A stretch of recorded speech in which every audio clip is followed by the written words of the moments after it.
ഏഴോം ഗ്രാമപഞ്ചായത്തിൽ തദ്ദേശ സ്വയംഭരണ വകുപ്പ് എൻഫോഴ്സ്മെന്റ് സ്ക്വാഡിന്റെ വ്യാപക പരിശോധനയും പിഴയും.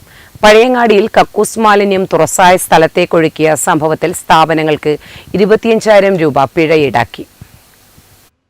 ഏഴോം ഗ്രാമപഞ്ചായത്ത് പരിധിയിൽ മാലിന്യ സംസ്കരണവുമായി ബന്ധപ്പെട്ട് തദ്ദേശ സ്വയംഭരണ വകുപ്പ് ജില്ലാ എൻഫോഴ്സ്മെന്റ് സ്ക്വാഡ് പരിശോധന നടത്തുകയും മാലിന്യ സംസ്കരണത്തിൽ വീഴ്ച വരുത്തിയ സ്ഥാപനങ്ങളിൽ നിന്നും പിഴ ഈടാക്കുകയും ചെയ്തു.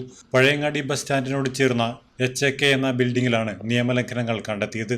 Family super market, design jewellery, Mariyuma travels ഉൾപ്പെടെ ബിൽഡിംഗിൽ പ്രവർത്തിച്ചു വരുന്ന സ്ഥാപനങ്ങൾ ഉപയോഗിച്ചു വരുന്ന കക്കൂസിൽ നിന്നും പൈപ്പ് വഴി പുറത്തേക്ക് തുറസായി ഒഴുക്കിവിട്ട നിലയിലായിരുന്നു. ഉടൻ തന്നെ പ്രശ്നം പരിഹരിക്കാൻ കർശന നിർദ്ദേശം നൽകുകയും കുറ്റക്കാരായ സ്ഥാപനങ്ങളിൽ നിന്നും 25,000 രൂപ പിഴ ഈടാക്കുകയും ചെയ്തു. പൊതുജനം നിരന്തരമായി കടന്നുപോകുന്നതും അടുത്തുള്ള ഡ്രൈവിംഗ് സ്കൂൾ പരിശീലനം നടത്തുന്നതിന് ഉപയോഗിച്ചു വരുന്നതുമായ ഗ്രൗണ്ടിന് സമീപത്തായാണ് മലിനജലം ഒഴുക്കിയത്. ഇതേ കെട്ടിടത്തിൽ മുമ്പ് പ്രവർത്തിച്ചിരുന്ന ബേക്ക് സ്റ്റോറി എന്ന സ്ഥാപനത്തിന്റെ പഴയ മാലിന്യങ്ങൾ നാളിതുവരെയും നീക്കം ചെയ്യാത്തതിന് ഉടമയിൽ നിന്നും 3,000 രൂപയും പിഴ ഈടാക്കി.